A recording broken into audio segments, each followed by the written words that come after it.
You're listening to the Product Coalition podcast with Jay Stansel. This is where product mastery happens. This is where careers are made. Welcome to the Product Coalition podcast. Let's go.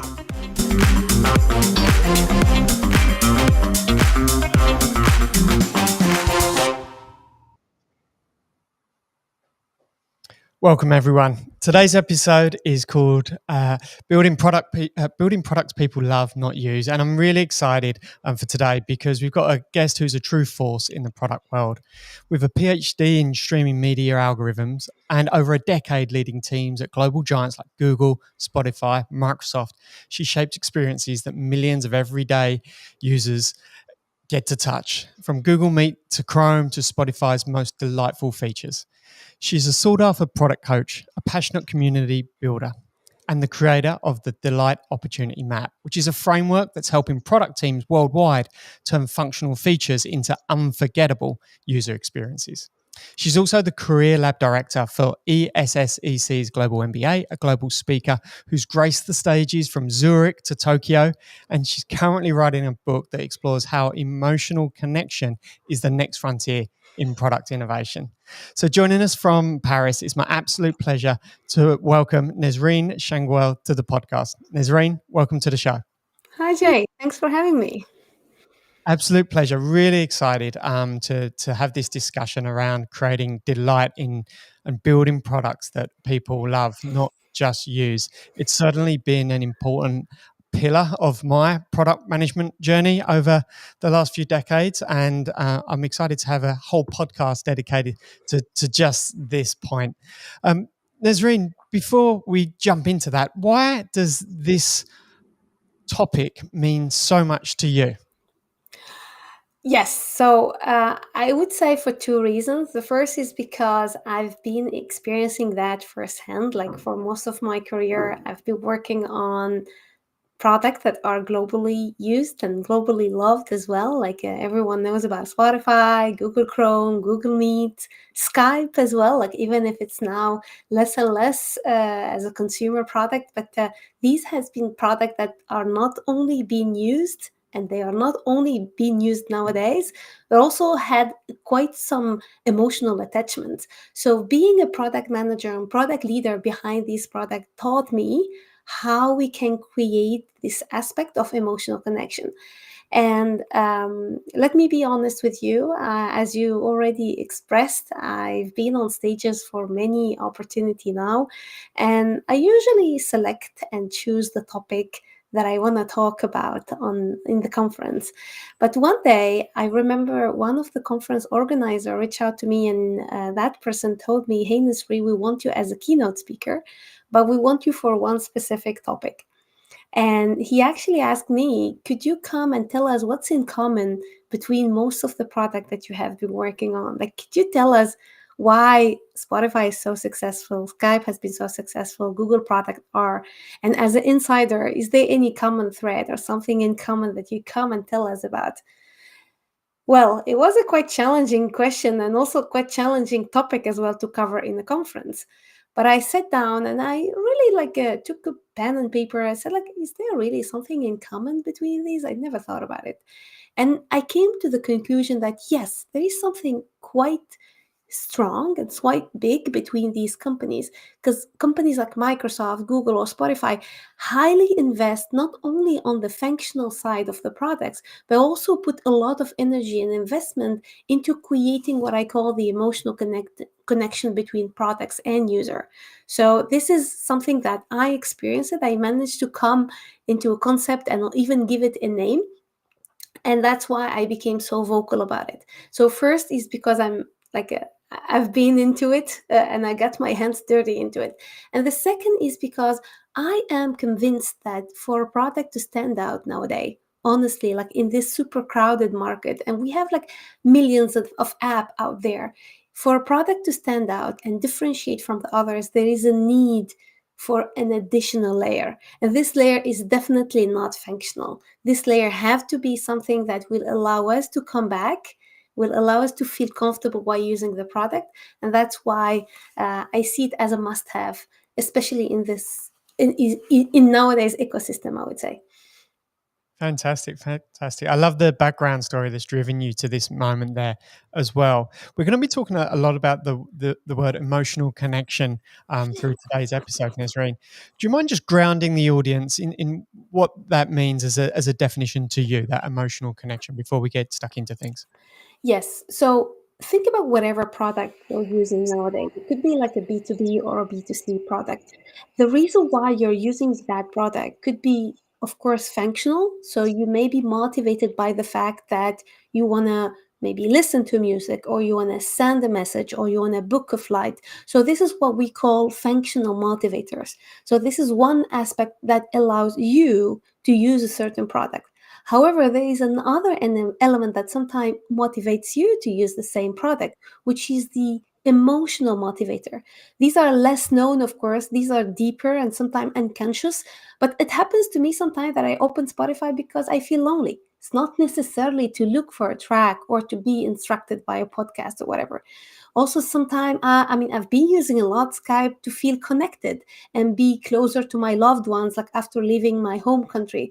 So every product that we're using nowadays has two components. There is this component of functional motivators. We use it for achieving a goal.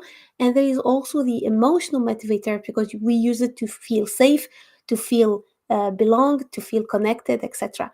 So emotional connection is about building product that join those two motivators and build features and solutions that solve for those two motivators without ignoring the emotional elements. And that's the hard part. I mean, there is a science behind it, and that's what we are going to be talking about today, is how can we leverage those emotional motivators so that every function and every feature that we're building in the product could get us closer into this emotional connection. Fantastic. I'm going to touch on two things to get us going first here, Nazreen.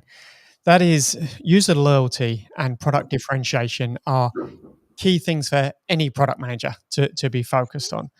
How have you drawn the connection between emotional connection and having an impact for those two key strategic factors? Yes.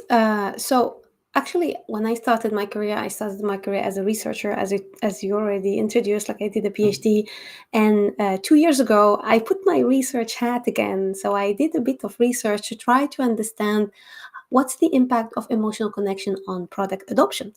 And the good news is that there have been giants, like really giant industries, that study the exact same thing. And these giants are Capgemini, McKinsey, Deloitte, and even Harvard Business Review. And guess what? These giants studied the exact same phenomenon, the impact of emotional connection on product adoption. And what I love is that of course, they covered different industries, they covered thousands of users, and they came to the same exact conclusion. I mean, I've been reading these reports for weeks because they've been quite extensive and quite long. But the four reports convert toward the three metrics, and these three metrics are revenues, meaning that emotionally connected users are 50% more likely to buy more products and services from you, of course. There's a second metric, which is the retention, meaning that emotionally connected users are twice more likely to be more loyal and stay longer with you. And the third element is the referral, which is, of course, obvious because emotionally connected users are 60% more likely to actively recommend your product among their friends and families. So just think about how you can double these three metrics like revenue, retention, and referral by investing on this emotional connection element. And of course the impact could be huge if we can benefit from that. Fantastic. In the intro earlier, Nesrine, I spoke about the framework that you've created and designed. I'd love to get started on that part of the conversation as to how you work and recommend others work with this framework to discover, integrate, and launch emotion into their products. Yes, so I first want to say something that in the product world, we all agree on one thing, and I think you will agree with me that everyone is telling that we should delight our users. The challenge is we don't know how. And that's actually a reality. Like I've been interviewing dozens of leaders and directors and product managers, asking them about this concept of delight. And I realized that they all agree, they all try, but they just don't have the right tools and they don't have the right processes to put that in place. And that's why I came to this concept of product delight. So I'm calling product delight framework, which is like the theory behind it is this emotional connection. But since we are product managers and we're much more familiarized with the concept of delight, I'm calling it the delight framework. And it's very simple, by the way, because I know and I hear you, people are saying, again, another framework. I mean, it's already busy with frameworks, but I made my best and I did my best to make it as applicable, as smoothly integrated, and as simple as possible so that every company could apply to their processes. And it's as simple as starting by identifying the motivators, right? I mean, you can't build for emotional connection if you don't know what are the emotional motivators that drive a user toward your product. And I realized that most companies invest, of course, in doing users interview and they are asking users about their functional needs, but they ignore a little bit the emotional needs that, of course, is there. I mean, it's just you have to listen to it. You need to actively listen with empathy. So the very first step is to have two lists of things. The first list is it's about the functional motivators, as we spoke about earlier. Like, for example, for Spotify, I've been working for Spotify for about 4 years, and the functional motivator could be: I want to I want to find a new track. I want to be inspired for maybe discovering new content, or I want to enjoy high quality music. I mean, these are functional motivators. The second list is about the emotional motivators, meaning that what motivates users emotionally to join Spotify. It could be, as we said, maybe about changing your mood or about feeling connected with a community and feeling part of something big. So these are the things that you need to list in addition to the functional motivators. So the very first step of the framework is to put these two lists into your desk and start building features that don't only solve for the functional needs, which most companies know how to do that, but also try to integrate these needs into the solution that you're solving. I mean, we're going to get to the next step later, but I will let you ask if you have any question about that first. Thank you. It's what you actually remind me of is probably, I'd say, from a Spotify perspective, as a Spotify user, an accidental delight that happened through Spotify a month ago. I was traveling for almost 4 weeks in the United States, and at home, I have my Spotify account and I plug my phone in the car, and my daughter likes to request songs on Spotify. She's 9 years old. And so Spotify's algorithm thinks that I'm into a whole heap of music that I'm probably really not into. But where the accidental delight came from was when I was traveling and I was alone and I hadn't seen my daughter after 3 weeks, and I'm in the gym and I press play on Spotify for your day list. I get fed a whole heap of music that I know my daughter loves. And it just gave me this moment of delight of feeling like I'm in the car with her, even though I'm on the other side of the globe. And that, some people don't like their algorithms being touched by kids, but in that moment, it was such a pure moment of delight for me, that was very accidental, I think, but definitely from using a product that if it wasn't in my life, I wouldn't have that moment, Mhm. created a sincere emotional moment for Mm. me. Of course, I love the accidentals examples, but what I want to emphasize is that the company invest in it explicitly as well. I mean, it may sometimes sounds like a accidental, but I've been working in the Spotify teams for years, and I know how much investment we put into making the moments memorable and unforgettable. And by the way, the feature that will resonate with most of our audience today is Wrapped, like the end of year retrospective that everyone's like, sometimes people love, sometimes like criticize, but honestly, and I think you agree with me, there is nothing functional in it. I mean, it's not a functional feature. It is an emotional feature put there to make you feel proud of your taste, make you feel connected because you want to love to share it with your community and friends. And also it's about validating your taste, feeling a bit of pride, right? It's a I mean, and people sometimes ask me like, how come that Spotify prioritize such a non-functional feature? I mean, because most companies are so much into we should prioritize functional feature. And my answer is like, do you know that just Wrapped, that non-functional feature, contributed in 20% increase in the app download just in 2020? Like, think about it that way.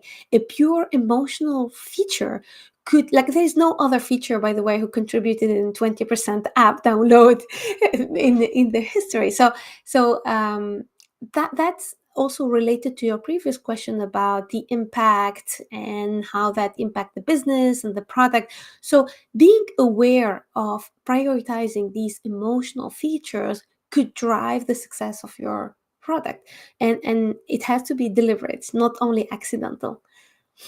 The, the moment we've been talking about here is heavily focused on the B2C world and Spotify.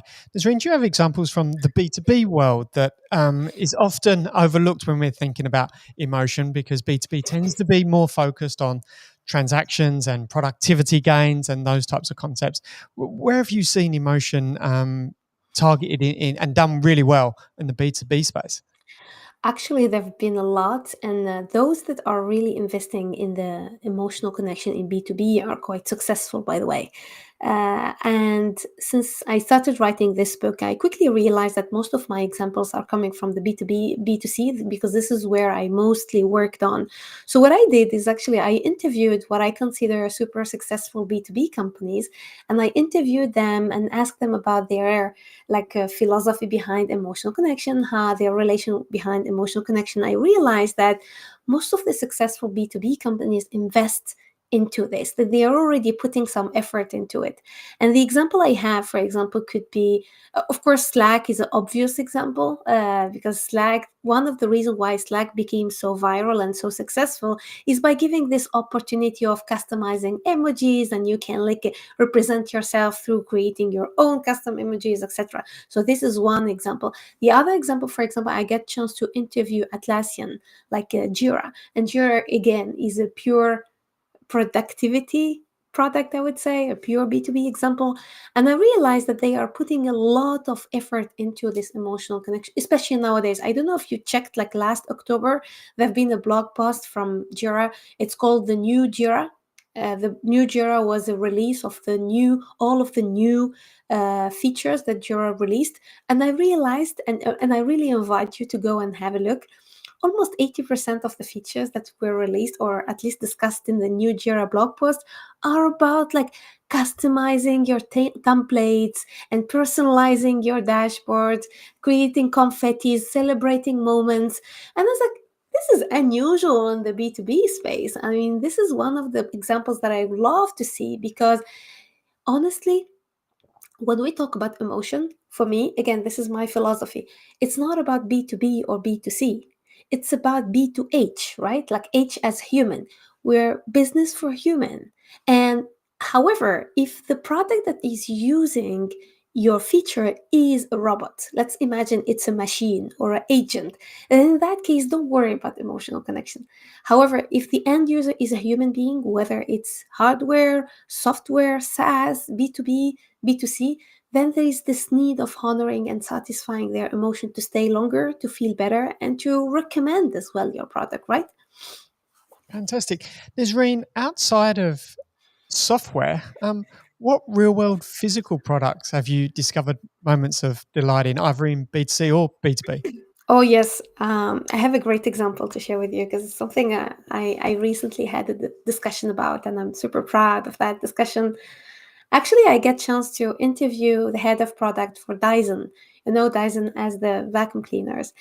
And when I spoke with Andy, I told him, like, Andy, I do have a vacuum cleaner, a Dyson vacuum cleaner, and for some reason I love it. Like, I love it. I feel proud of using it, even in front of guests and stuff.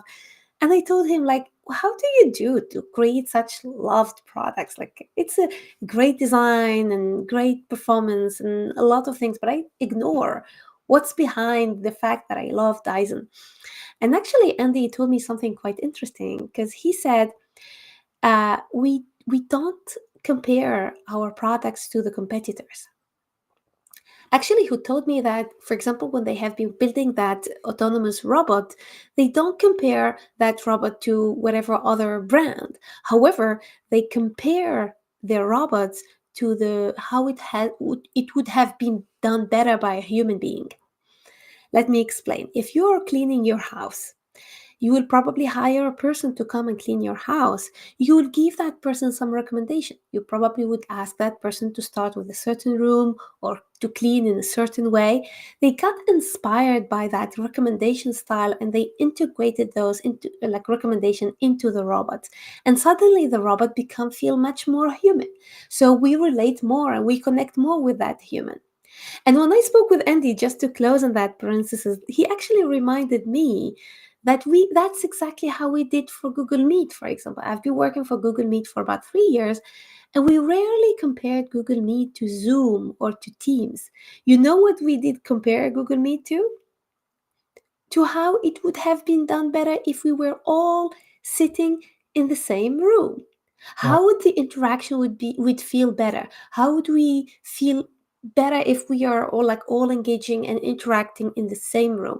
And if you start thinking with that mindset, you raise the bar, and also you start to create product that feel much more human.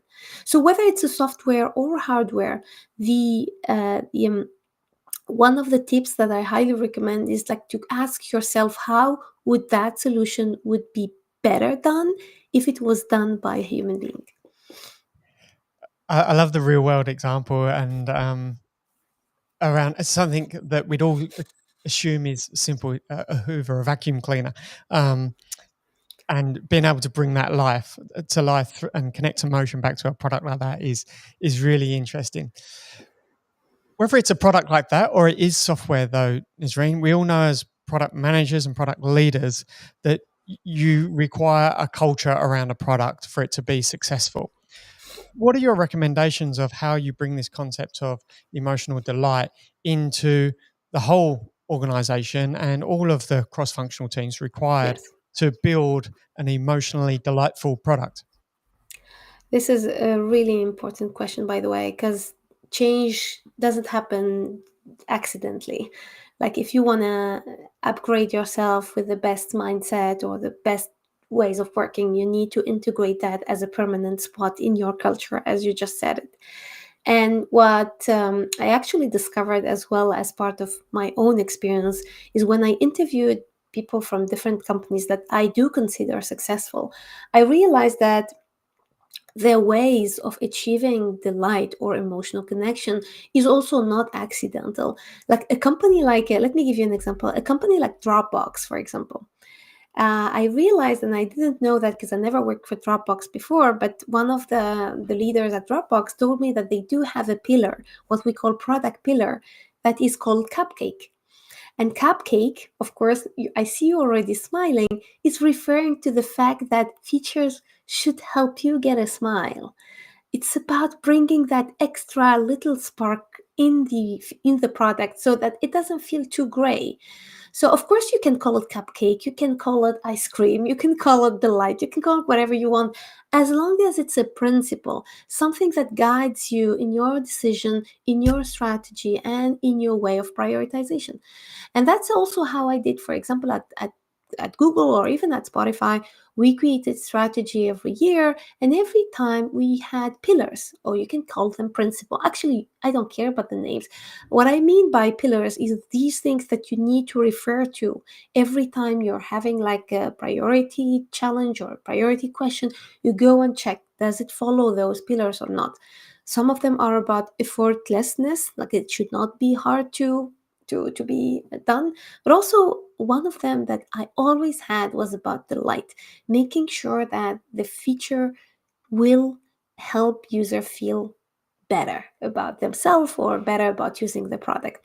So to answer your question about the culture, one small step I would say is about integrating delight as a permanent spot in your pillars or principle or guiding policies or whatever you are following in your company. That's by itself a very good start.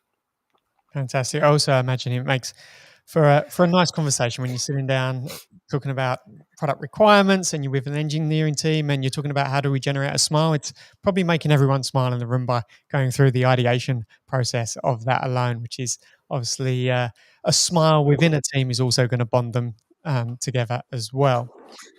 Nazreen, the with any framework, there's ways of going about it the wrong way. Can I ask, with the product delight framework, what have you found as either shortcuts people take that they really shouldn't, or misconceptions or risks in doing it the wrong way and adopting the Yes. framework in the wrong way?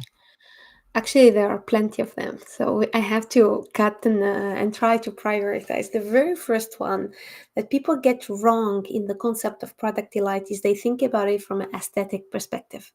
They think that if it's beautiful, then it's delightful. And that's completely wrong. I mean, touching people's emotion is not just by beauty. Of course, beauty is nice to see, but it vanishes very quickly. I mean, if it doesn't provide the value that people are looking for, I mean, it goes away very quickly. So, very first one, it's not about aesthetic. It's about these motivators. It's all like step back to those motivators that we listed early on and see that every time you're building a feature, does it help in a way or another achieving those motivators? Because at the end of the day, people are using your product for a reason, and it's all about keeping that reason alive. The second, which for me is extremely important and it's really worth mentioning here, is the fact that of course, when we talk about emotion, it's really hard to please everyone. I mean, what makes me happy is not necessarily what makes you happy. And also, even what makes me happy now is not necessarily what will make me happy tomorrow, right? So, the second element that I want to highlight is inclusiveness. How can we build emotionally connected features that at the same time inclusive and doesn't bring harm to anyone, really anyone? And I insist on the fact that anyone. And there are plenty of features. I mean, I think I can give you 3 or 4 examples like now on the fly of those features that the intention was about emotional connection but they just failed. For example, I think the one that everyone is familiar with is like when you're putting thumb up and suddenly all the fireworks happen behind you. The intention is very positive. It's all about celebration and but it had a very bad press because people complain that, oh, I'm talking to my therapist showing my hurt fingers and hurt hands, and suddenly in that completely inappropriate moment, fireworks is popping up. Like it's like this is not the right moment. So it's I think I'm not saying it's not a great feature. It just maybe it had to had tweaked to the moment. Like people had to decide whether is it the right moment to do it or not. The other example I have in mind just happened last year in Paris, here in France. You know, a company like Deliveroo. They, I mean, this food delivery. They actually wanted to do something great. I mean, the intention again was great and very amazing. Is they actually wanted to help people celebrate Mother's Day. So what they did is that they sent notification on the Mother's Day, and the notification looks exactly as a missed call, like missed call from your mom. And the design of the notification showed exactly as you're missing a call. But the problem is that not everyone receiving a missed call from your mom receive it positively. Like most people probably will be happy about that, but for others it was very harmful because they don't necessarily have a good relation with their parent, or just they don't have the opportunity of having such a missed call. So of course they had to apologize. Like it turns out to be the anti-delight, what I call. Like there's this delight that I'm advocate for, or else there's the anti-delight that we need to avoid. So being inclusive, every time you have an idea for connecting with users emotionally, think about, is it harmful for anyone? Is there any corner case that I'm missing? It could be that bring harm to the users. Nice. There's two products that come to mind um, in regards to what you've been sharing there. One, I think it's on one of my photo products that gives you the memories, and you have the opportunity not to have a memory served to you about a certain person. For instance, they might be passed away, it's a bad relationship, or whatever it was. And I think that was a nice touch in to the point that you're talking about. Not all memories are good memories. When you forget a photo from a few years, pops back up, and it wasn't a great moment, etc.